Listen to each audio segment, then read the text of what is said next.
جا کر دو۔ تو دوستو یہ منظر دیکھ کر سلطان ملک صالح کو غدار عمرہ نے بری طرح اپنے جال میں جکڑ لیا۔ قاصد سعید الدین کے چہرے پر شدت اذیت قربت کا رنگ ابھرا اور اس نے انتہائی عاجزانہ لہجے میں والی حلب کو مخاطب کرتے ہوئے کہا، سلطان معظم، میں آپ کو حق تعالیٰ کا واسطہ دیتا ہوں کہ ملت اسلامی کے عظیم تر مفاد میں والی مصر سے بالمشابہ گفتگو کر لیجیے۔ اگر آپ دمشق کو تشریف لانا نہیں چاہتے تو اپنے فوج کو ہمراہ دمشق اور حلب کے درمیانی علاقے میں چلے آئیے اور پھر گفتگو کے لیے کسی مخصوص مقام کا انتخاب کر لیجیے۔ میں آپ کو کس طرح سمجھاؤں کہ یہ ملاقات کتنی ضروری ہے۔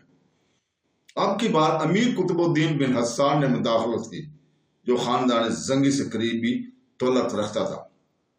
اگر اس غلام زادہ کی ملت اسلامیہ سے اتنی محبت ہے تو وہ خود کیوں نہیں چلا آیا؟ امیر قطب الدین بن حسان نے دوبارہ اپنی پرانی چال آزمائی۔ قاصد سعید الدین نے اندازہ کر لیا تھا کہ سلطان ملک صالح کو اپنی بات سمجھانے میں ناکام ہو چکا ہے، اس لیے وہ کھڑا ہو گیا، مگر جاتے جاتے اس نے وہ خوفناک راز بھی ظاہر کر دیا جسے اب تک وہ سینے میں چھپائے ہوئے تھا۔ سلطان معظم، میں ایک مخلص اور وفادار کرندے کی حیثیت سے اپنا فرض سمجھتا ہوں کہ آپ کو آنے والے طوفان کی ہولناکیوں سے باخبر کر دوں۔ وہ طوفان جو بدقسمتی آپ کو نظر نہیں آ رہا۔ یہ کہہ کر قاصد سعد الدین نے نفرت امیز نظروں سے گمشتگین اور امیر قطب الدین بن حسان اور دوسرے عمرہ کی طرف دیکھا، پھر انتہائی باوقار لہجے میں سلطان ملک صالح کو مخاطب کرتے ہوئے بولا، میرے امیر صلاح الدین ایوبی زمین کے ٹکڑے پر قبضہ کرنے کے لیے دمشق نہیں آئے۔ ان کی آمد کا ایک ہی مقصد ہے کہ وہ نمک حرام امیروں کی سازشوں کا پردہ چاک کر ڈالے اور آپ کی جان اور جاگیر کو درست نما دشمنوں کی درز اندازی سے بچا سکیں۔ یہ کہہ کر قاصد سعید الدین تیزی کے ساتھ کمرے سے نکل گیا۔ اس نے نہایت جرأت اور بے باکی کے ساتھ اپنا فرض ادا کر دیا تھا۔ اگرچہ گفتگین اور قطب الدین وغیرہ نے اپنی چرب زبانوں اور یاریوں کا مظاہرہ کر کے سلطان ملک صالح کو مطمئن کر دیا تھا، مگر قاصد سعید الدین کی بات سن کر وہ نادان حکمران چونکا ضرور تھا۔ قاصد سعید الدین شدید ناکامی کی حالت میں دمشق کی طرف واپس جا رہا تھا، مگر گمشتگین کے اشارے پر اس وقت قتل کر دیا گیا جب وہ حلب کے حدود سے نکل کر تھوڑی ہی دور گیا تھا۔ پھر اس کی لاش گھسیٹ کر جنگل کے ایک تاریک گوشے میں دفن کر دی گئی۔ صلاح الدین ایوبی کی سفارت مکمل طور پر ناکام ہو چکی تھی۔ اس کا ایک سفیر امیر عز الدین اندھے کنویں میں قید تھا اور دوسرا قاصد زیر خاک سو رہا تھا۔ تو دوستو صلاح الدین ایوبی نے دوسرے دن تک قاصد سعید الدین کا انتظار کیا، مگر جب وہ واپس نہ آیا تو پہلی بار اس کے چہرے پر نفرت اور غضب کا رنگ ابھرا۔ پھر اس نے نماز ادا کی اور دعا کے لیے ہاتھ اٹھا دیا۔ اے مالک عزیز سما، تو علیم و خبیر ہے اور سمیع و بصیر ہے۔ تجھے خوب معلوم ہے کہ میں کیا چاہتا ہوں اور کیا سوچ رہا ہوں، اور تجھے یہ بھی پتا ہے کہ میں آئندہ کیا چاہوں گا اور کیا سوچوں گا۔ پھر بھی اے کریم مجھ پر کرم کر اور میرے بادی مجھے ہدایت دے، میں کس راستے پر جاؤں۔ صلاح الدین ایوبی نے طویل دعا مانگی اور جب رات کو سوئے تو انہوں نے امام شرف الدین کو خواب میں دیکھا۔ اپنے والی مصر کو مخاطب کر کے فرما رہے تھے، صلاح الدین عمارت کی ان دیواروں کو گرا دو جنہیں دمک کھا چکی ہے۔ اگر یہ دیواریں فوری طور پر مہدم نہیں کی گئی تو دمک بنیادوں میں اتر جائے گی اور پھر اس کا کوئی علاج نہیں ہوگا۔ اس کے ساتھ ہی امام شرف الدین کا پر نور چہرہ نظروں سے اجڑ ہو گیا۔ فوراً اس صلاح الدین ایوبی کی آنکھ کھل گئی۔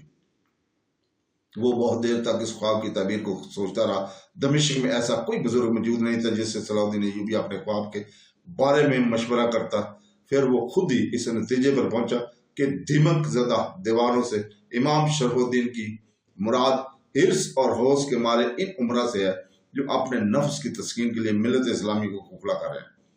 ان دیواروں کو گرانے سے امام کی مراد یہی ہے کہ بے دریغ انہیں قتل کر دیا جائے، اور ان عمرہ کا قتل اسی وقت ممکن ہے جب آگے بڑھ کر دمشق کی طرف حلب پر بھی قبضہ کر لیا جائے۔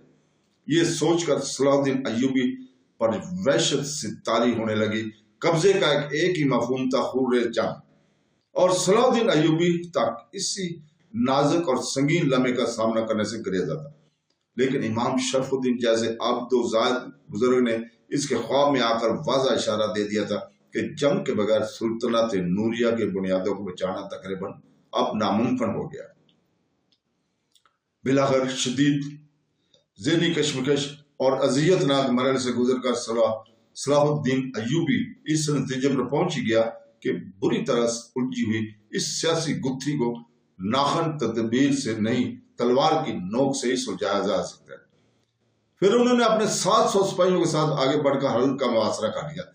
یہ صلاح الدین ایوبی کی شجاعت اور دل ازائی کا کھلا ثبوت تھا کہ اس نے فوج کے ایک مختصر سے دستے کے ساتھ اتنا بڑا قدم اٹھایا، ورنہ 700 سپاہی اس قابل نہیں ہوتے جو غیر سرزمین پر جارحانہ انداز اختیار کر رہے ہیں۔ اتنی مختصر فوج تو دفاعی جنگ بھی نہیں لڑ سکتی۔ عام انسان کہہ سکتا ہے کہ سلطان صلاح الدین ایوبی کا یہ اقتدام احکامانہ نہ تھا، چند سپاہی لے کر اپنے سے کئی گنا بڑی فوج کا مقابلہ کرنے کے لیے اس کے ساتھ داخل میں ہو گیا تھا، مگر حقیقت یہ ہے کہ صلاح الدین ایوبی ایک راسخ العقیدہ اور نیک سیرت حکمران تھا۔ وہ ہر حال میں قادر ملک کی تائید پر یقین رکھتا تھا۔ تو دوستو، دوسرے یہ کہ صلاح الدین نے بہت پہلے اس صورتحال کا اندازہ کر لیا تھا اور اس لیے اپنے ایک نائب کو قبل از وقت مصر روانہ کر دیا تھا تاکہ اس 10,000 منتخب مشہور حلب پہنچ سکے۔ پھر جیسے صلاح الدین ایوبی کا مختصر لشکر حلب کے محاصرے کے لیے جبل جوشن پر خیمہ زن ہوا، اس کے دوسرے دن ہی مصر سے 10,000 تازہ دم سپاہیوں کا لشکر بھی حلب پہنچ گیا۔ اس غیبی تائید پر صلاح الدین نے اپنے خالق کا شکریہ ادا کیا اور اس کے ساتھ ہی اپنی مخصوص دعا کی، اور دعا میں اے قادر ملک، تو اپنی بے مثال اور لازوال قدرت سے اس جنگ کو ٹال دے، ہمارے دلوں کو اس دوسرے کے لیے نرم کر دے اور اہل ایمان کے خون کو اتنا ارزاں نہ کر کہ دشمنان اسلام ہمارا تماشا دیکھے۔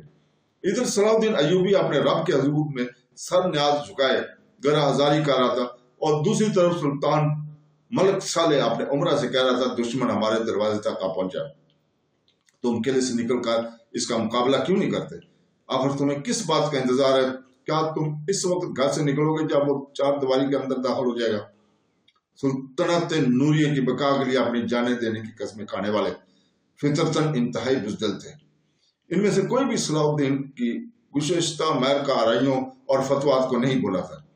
جب اس جان باز مجاہد نے فوج کی قلیل تعداد کے ساتھ صلیبیوں کے بڑے بڑے لشکروں کو شکست فاش سے دوچار کیا تھا، اس لیے گبشتگین اور قطب الدین جیسے ناکارہ امیر کھلے میدان میں صلاح الدین ایوبی کا مقابلہ نہیں کر سکتے تھے۔ سلطان ذیشان ہم کیوں اپنے سپاہیوں کو موت کے منہ میں جھونکے؟ صلاح الدین کو جبل جوش پڑے رہنے دیں، وہ کب تک حلب کا محاصرہ رکھنے آئے گا؟ آخر ایک دن موسم کی سختیوں سے تانگ آ کر خود ہی چلا جائے گا۔ گبشتگین نے بڑی عیاری سے جواب دیا، ہم ہر طرح محفوظ ہیں اور ہمارے پاس کئی سال کا زمان رسد موجود ہے۔ ہم صلاح الدین کو شکست خورد حالت میں دیکھنا چاہتے ہیں۔ سلطان ملک صالح نے انتہائی نفرت امیز اور غضب ناک لہجے میں کہا، وہ کیسا عجب لمحہ ہوگا جب ہم اسے جنجیروں میں جکڑا ہوا دیکھیں گے۔ سلطان ذیشان دانش مندوں کا کہنا ہے، اگر دشمن خود ہی مار جائے تو ہمیں اپنے تیر اور تلواریں ضائع نہیں کرنے چاہیے۔ گبشتگین نے جبراً مسکرانے کی کوشش کی، ورنہ اس خوف سے کہ اس کا چہرہ دھواں ہو رہا تھا کہیں سلطان اسے صلاح الدین سے مقابلہ کرنے کے لیے میدان کی طرف نہ روانہ کر دے۔ سلطان ملک صالح اب اتنا کم فہم بھی نہیں تھا کہ کسی دلیل کے بغیر گبشتگین کی باتوں سے بہل جاتا۔ یہ کیسے ممکن ہے کہ ہمارے تیر بھی ضائع نہ ہوں اور صلاح الدین بھی ہلاک ہو جائے؟ سلطان ملک صالح کے چہرے سے بدستور غصہ چلک رہا تھا۔ تیر تو ضائع ہوں گے مگر کسی اور کے، یہ کہہ کر گبشتگین جھکا اور کچھ دیر تک سلطان ملک صالح سرگوشی میں باتیں کرتا رہا۔ قریب بیٹھے ہوئے عمرہ بھی حیرت زدہ تھے کہ آخر گبشتگین اتنی رازداری کے ساتھ کیا گفتگو کر رہا ہے۔ چند لمحے کے لیے سلطان ملک صالح کے ہونٹوں پر گہرا تبسم ابھرا